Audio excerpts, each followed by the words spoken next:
परिसंचरण तंत्र, इंग्लिश में circulatory system. Circulatory system. Circulatory system. इसका 3 लक्षण है।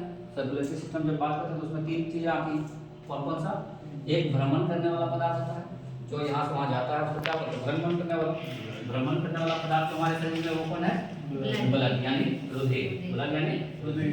दूसरा जिसका पार्ट होता है वो होता है संकुचनशील नल, जो पंप करता है। कौन सा? हार्ट। पंप करता है, हार्ट करता है, हृदय। दूसरा पार्ट हो गया हृदय। और तीसरी बात क्या करता है? ब्लड जाने के लिए जो रास्ता बना हुआ विशेष है, नलिकाएं हैं, उसको क्या बोलते हैं? रुधिर वाहिनियां यानी ब्लड वेसल। Blood vessel. तो सबसे पहले ब्लड के बारे में क्या बात की? एक्चुअली में ब्लड होता क्या? ब्लड क्या होता है? एक संयोजी ऊतक होता है, किस रंग का? ये जो टिश्यू है किस रंग का है? लाल रंग का होता है। और भोजन, विटामिन, खनिज लवण, ऑक्सीजन, CO2 और हार्मोन्स को शरीर के निर्दिष्ट स्थानों तक पहुंचाता है। कौन? ब्लड। एक स्वस्थ व्यक्ति का अगर बात करें तो उसमें कितना ब्लड होना चाहिए?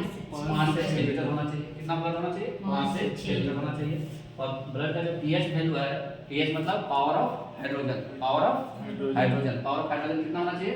7.4। और जब हम लोग बात करते हैं 0 से लेकर के 7 तक क्या होता है? एसिडिक। क्या होता है? एसिडिक। और इससे ऊपर जो होता है वो क्या होता है? बेसिक। चलो ठीक है। यहाँ 7.4 बोल रहा है, 7.4 7 के बाद आया। 7.4 कहाँ है? 7 के बाद आया। इसका pH वैल्यू कितना हो गया? 7.4। और जो 7.4 हो गया तो कैसा हो जाएगा उसका नेचर? क्षारीय यानी बेसिक नेचर का हो गया।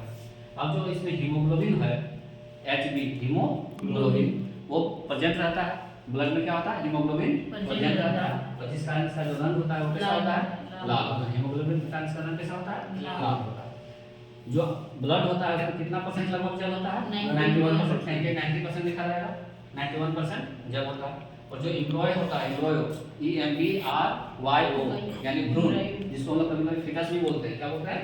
फिटस। फिटस जो बोलते हैं, इसमें जो ब्लड का निर्माण होता है कहाँ होता है? मेसिडोर में। कहाँ होता है? मेसिडोर में। आमतौर में मेसिडोर में ब्लड का निर्माण होता है किसका? जो एम्ब्रॉय होता है उसका। ठीक है, फिटस बोलते हैं ना। अब ब्लड को अगर हम डिवाइड करें तो इसको 2 पार्ट में बांटते हैं। पहला पार्ट है प्लाज्मा और दूसरा पार्ट है रुधिराणु यानी ब्लड कॉर्पस्कल्स। प्लाज्मा और ब्लड कॉर्पस्कल्स। प्लाज्मा 55% होता है। प्लाज्मा कितना परसेंट? 55। और रुधिराणु यानी कॉर्पस्कल्स कितना परसेंट? 45%। प्लाज्मा को भी 2 पार्ट में बांट देते हैं। एक तो H2O जो कि लगभग 91% है, और अन्य पदार्थ में 9 या 10% होगा। ठीक है।